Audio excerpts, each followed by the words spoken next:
Indian സ്വാതന്ത്ര്യ സമരത്തിൽ ആദ്യം ബ്രിട്ടീഷുകാരെ നേരിട്ടത് ആരാണ് എന്ന് ചോദിച്ചാൽ ഭൂരിഭാഗം പേരും പറയും റാണി ലക്ഷ്മിഭായ് എന്ന്.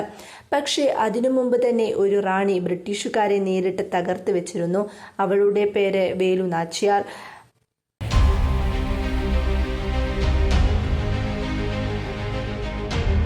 നമുക്ക് അവളുടെ കഥ കേൾക്കാം. 1780കളിലാണ് ഇവർ ബ്രിട്ടീഷുകാർക്കെതിരായ ഒരു വലിയ പോരാട്ടം നയിച്ചത്. തമിഴ്നാട്ടിലെ രാമനാഥപുരം രാജവംശത്തിൽ ജനിച്ച വേലു നാച്ചിയാർ ബാല്യത്തിൽ തന്നെ വാളെറിയൽ, കുതിരപ്പയറ്റൽ, യുദ്ധതന്ത്രങ്ങൾ ഇവ പഠിച്ചു. അവളുടെ ഭർത്താവായ രാജ മുത്തുവതുക നാച്ചിയാർ ബ്രിട്ടീഷുകാരുമായി യുദ്ധത്തിൽ വീഴുന്നു.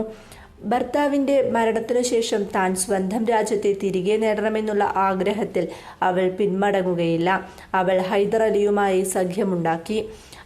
അയാളുടെ സഹായത്തോടെയും തന്റെ സ്വന്തം സ്ത്രീ സേനയെയും ഉപയോഗിച്ചാണ് അവർ ആക്രമണം നടത്തിയത്.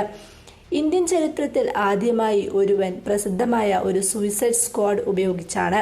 ക്വീലി എന്ന യോദ്ധയായ സ്ത്രീയെ നേതൃത്വം നൽകിയ ബോംബ് ഭരിച്ച സ്ത്രീസേന ബ്രിട്ടീഷ് ആയുധശാല തകർത്ത് ചിതറിയതോടെ അവർ ബ്രിട്ടീഷുകാരെ തോൽപ്പിച്ചു.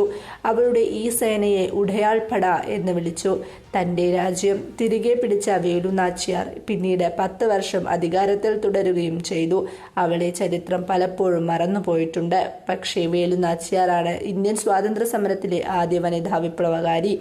ഇതുപോലെ മറന്നുപോയ യോദ്ധാക്കളുടെയും നായികകളുടെയും കഥകൾ നിങ്ങൾക്ക് ഇഷ്ടമാണോ?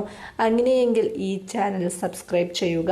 അതുപോലെ ഈ ഒരു വീഡിയോ നിങ്ങൾക്ക് ഇഷ്ടപ്പെട്ടു എന്നുണ്ടെങ്കിൽ നിങ്ങൾ ഷെയർ ചെയ്യുക, ലൈക്ക് ചെയ്യുക. ഇതുപോലെ ഇന്ത്യയുടെ സത്യമായ ചരിത്രം നമുക്ക് കൂടി പഠിക്കാം. Thank you for watching.